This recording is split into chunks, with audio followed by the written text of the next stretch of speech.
My Hero Academia chapter 323 review. Did Boku no Hero Academia just reveal the UA Traitor? Also, only a small percentage of the people who watch our videos are actually subscribed, so if you end up liking this video, consider subscribing. Please enjoy this video, let's go!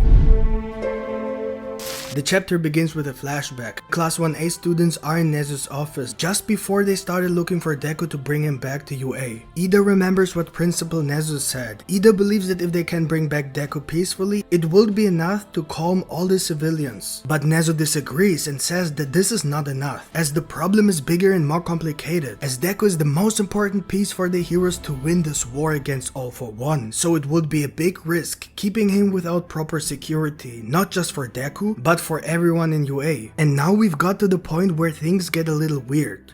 Nezu compares the current security level of UA to that of Tartarus, that is the prison in which All for One and all other villains were imprisoned. After the UA gate was destroyed by Shigaraki early in the school year, Nezu immediately began working hard to improve the security of UA. The campus is now divided in several areas, all of which are connected by motorized elevator-like transport devices. If any signs of invasion are noticed, all of these areas are moved to an underground shelter and can then be followed by various underground routes across Japan. The entire area around UA was covered with 3000 layers of metal plates. Every single anomaly activates the security system and therefore the elevators. In addition, the plates also serve to hold back villains trying to attack and give students and civilians time to get to the underground bunker. Other hero schools have also strengthened their safety and connected to these routes, including the Shiketsu school. And now listen carefully. Tokoyami says this whole metal plate structure seems to be specifically designed to deal with Shigaraki's awakened quirk decay, which can now spread to other surfaces as well. He asked why Nezu had started developing this plan before the cultural festival, even though there was no such information about Shigaraki's quirk at the time. Keep in mind that Nezu already started the plan to improve the system after Shigaraki first attacked, so at the very beginning of My Hero Academia. Nezu replies that he just followed his instincts. He says that even something that just seems unnecessary can be the missing step in reaching the end of a challenging problem. But for the fact that it was just a safety measure in case such a structure might be needed. This structure is really very specific to Shigaraki's quirk, which makes Nezu's explanation seem very implausible. Could it be that we were all too focused on the UA students and just ignored the obvious? Could the UA Traitor possibly be Nezu? But before you say that just because he built the system out of the blue doesn't make him suspicious, I know very well that Nezu is smarter than any other human, and knowing that quirks can evolve, he might have taken this into account when he invented the system. The mere idea that he is improving the system does not necessarily make him suspicious. You could say that he just thought ahead and considered certain aspects. But this idea requires the belief that Nezu is not UA's traitor. One reason people don't believe Nezu could be the traitor is because they don't see anything suspicious in improving the security system, building a shelter where all civilians could be safe, and at the same time protecting Deku from the villains. It all sounds very heroic, but if we just assume that he's the traitor, how could all of his actions be explained from a villain's point of view? We know that Endeavor was strictly against the idea of bringing Deku back to UA because he believed that doing so would only cause more panic and hatred by putting all civilians at risk and giving the villains an accurate idea of Deku's location without him being able to escape.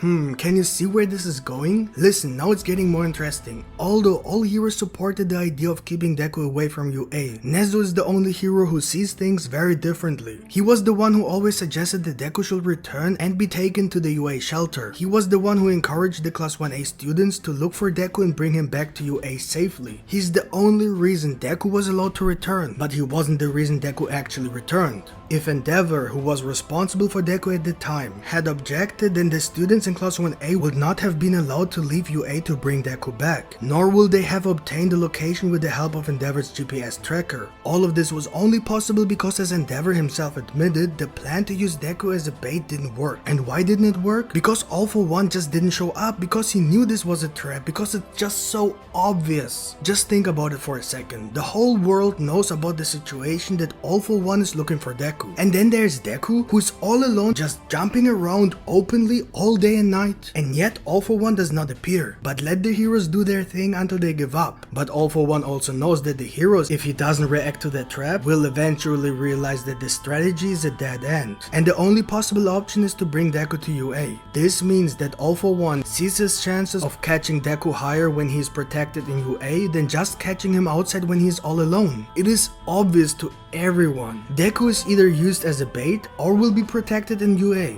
Deku knows this, which is why he left the UA. All heroes know this because they supported this idea. The civilians know this, which can be clearly seen in their reaction to the sudden appearance of Deku in UA. The villains know that, we know that, everyone knows. It's so obvious that it proves that All For One actually wants Deku within UA. There has to be a reason for that. We will talk about the reason in a moment. Apart from the Class 1A students, Nezu was the only one who wanted Deku in UA from the start. Only Nezu can be the traitor, considering that All For One has always been waiting for Deku to return to UA, just like Nezu. But you probably still have doubts as to why Nezu should be suspicious when he's just building a very strong defense system and is seemingly trying to protect Deku. Isn't that what all principals wants for their students? I mean, Nezu is very confident of the safety level of the new shelter, but isn't he like a super intelligent genius? Shouldn't he know that All For One has deliberately not attacked Deku because he knows he would return to UA at some point? So it must be part of All For One's plan. Think about what Nezu compared to UA. He said that the UA's current level of security is comparable to that of Tartarus, the prison where All For One and all other villains have been held. The security level of UA is therefore comparable to a prison that has the purpose of locking people up. So it's supposed to avoid people being able to escape, but not necessarily specializing in preventing break-ins, as we have seen before. After All For One managed to control Shigaraki's body, he decided to attack Tartarus prison to save his old body. So if UA's security level is similar to that of Tartarus prison, then we can assume that if Nezu really could be a traitor, the UA shelter could actually be a mass prison to hold as many civilians as possible along with Deku in one place. The exact scenario that Deku was so afraid of and that he tried to avoid by all means. Most heroes will either continue to patrol outside the UA, defend the streets, or search for All For One. So if the UA shelter is secretly built like a prison, if Nezu wanted to, he could make sure that nobody inside could escape, just like in a prison, and that all heroes outside would not be able to enter the shelter. The perfect setup for All For One to easily capture Deku. If Nezu really works with All For One, then the underground tunnels under UA could actually be used by the villains to enter UA. I know Nezu said the tunnels are being sensor controlled, but we are talking about a possible traitor here, so he would obviously be lying if he really was a traitor. Perhaps all tunnels were built just to give villains easy and safe access to the UA, and all the other tunnels, like the one connecting UA to Shiketsu, were only built to distract from the path that villains might use, and maybe even to make it more difficult to follow the villains in case they use one of the tunnels to escape again. Before my partner Yami continues, please take a short moment to like this video. With your support, we can continue the My Hero Academia content on this channel. And if you are new, subscribe with the notification bell activated. Think about it, we've already known that My Hero Academia has reached its final arc. This was confirmed by the author Horikoshi himself. This does not mean that we have already reached the final arc, but this current arc could slowly build up to the final arc. Given this and the fact that UA Traitor is not been revealed yet, we can assume that keeping Deku in the UA shelter that apparently makes it impossible for any villain to enter is simply not the right approach to slowly enter the finale. So the only way this could lead to the finale is by revealing the UA Traitor, who must be someone directly responsible for the UA shelter. And so Nezu should definitely be considered. Nezu is an extremely rare case of an animal that has developed a quirk. Sometime before he became the UA high school principal, Nezu was abused by humans for experimentation. This abuse led Nezu to develop a sadistic side to his otherwise polite and very friendly personality. Because of this, he can be very sneaky in combat and even likes to torment humans when fighting. This means that despite his general appearance, he holds a deep grudge against all of humanity due to the trauma he developed during the time people conducted experiments on him. We'll talk about this in a moment, as it could be very important in the future should he be exposed as a traitor. At some point, he met All Might, who revealed the secret of One For All to him, which led Nezu proposing to find a successor at UA by giving him the opportunity to take up a teaching position at UA, which would be very useful to Nezu Deku if he really is the traitor. The Shigaraki attack on UA's gate gave Nezu a perfect excuse to build the UA shelter, which could eventually be used to lock up all civilians along with Deku while most of the heroes would stay outside. I mean, isn't it strange that Shigaraki just showed up to destroy the gate and then just left without actually doing anything? We figured it might be a distraction so the UA Traitor could steal the staff's plan, which is why the villains knew the Class 1A would be at the USJ. But what if the UA Traitor actually didn't need a distraction at all because he already knew the staff's plan since he was the one who made that plan, and the attack on UA was not meant to be a distraction but an excuse to able to build the UA shelter, which could serve as a prison for Deku and the civilians. So far everything makes sense, but we still don't have a real explanation why Nezu could be working with All For One. The most obvious thing is that it could have something to do with his past as an experimental subject and thus have a possible grudge against humanity. In My Hero Academia, we have learned that one theory is that the origin of all quirks was a virus that might have been transmitted by mice and then spread to humans. Could it be that this virus is the result of an experiment using mice as the test subjects, which mutated this virus and then spread to everyone else? We know that mice are widely used for such scientific experiments, so it is not unlikely that this could actually have happened. Speaking of mice, we know that Nezu appears to be a possible combination of several different animals, including a dog, mouse, cat, and even a bear. Considering that at some point in his life, Nezu was abused by humans with experiments and that he is the only known animal that has a quirk, it is reasonable to assume that during the time he was serving as a test subject, he might not even had a quirk, and that the fact that he now has a quirk was actually the result of experimenting on him. This would also explain why his appearance shows signs of multiple animal mutations from several different animals, not just a mouse. It would also explain why he's the only animal known to have a quirk, as it didn't happen naturally. The only two people known to have conducted such experiments are One For All and Dr. Ujiko, so maybe Nezu is even something like a Nomu, who is directly or indirectly controlled by All For One, or maybe Nezu is just a result of human experimentations, which is not necessarily related to a villain,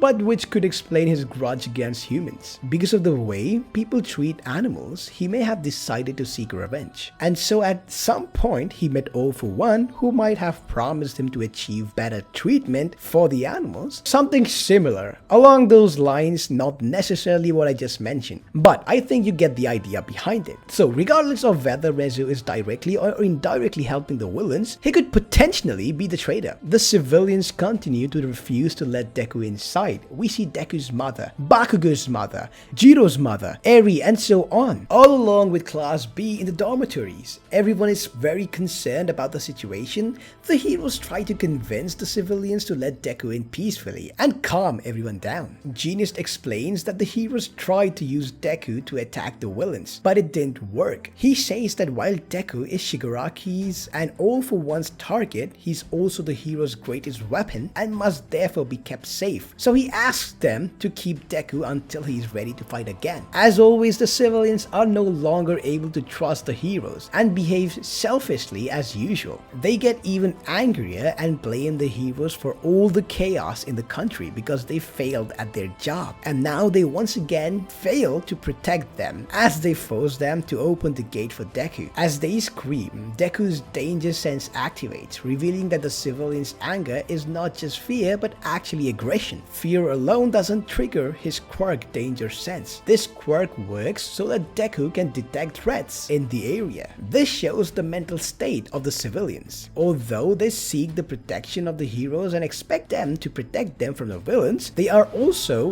ready to show aggression towards any hero when it comes to saving themselves. This means that if the villains really manage to invade the UA for some reason, for example, because Nezu is a traitor, the civilians would even attack Deku to to hand him over directly to the villains. This would be very problematic, as it would force the heroes to involuntarily fight civilians just to protect Deku, which would make the whole situation much more complicated if the villains managed to invade the UA. Back to the chapter. Before Deku could turn around to leave again, as he was obviously not accepted by the civilians, Uraraka grabs the megaphone from the present mic and uses her quirk to hover around the civilians straight onto the roof of the UA. Uraraka begins her speech by confirming that Deku does indeed have a special power. The civilians reply that this is just precisely why he cannot stay in UA. The civilians don't feel safe around Deku and are scared, and Uraraka says that Deku exactly thought the same thing, which is why he left UA in the first place. She goes on by asking the civilians to take a closer look at what Deku looks like right now, having carried all this burden on his own. Uraraka says that Deku is the one who most wants to change the current situation, and that he fought for the sake of the others, even though he knew that he could be attacked at any moment. She says that a special power doesn't make Deku special, and that's the end of the chapter. Whether the civilians accept Deku or not, it doesn't matter, because under no circumstances will anyone of Class 1A leave Deku alone again. The only thing that could get the action of this arc started is if the villains attacked UA, causing panic among civilians who could then turn against Deku inside the shelter. If UA is really so strongly protected that no one can enter from the outside, the villain must have to enter from the tunnels, which would then prove that only Nezu could be the traitor. We definitely see this as a possibility,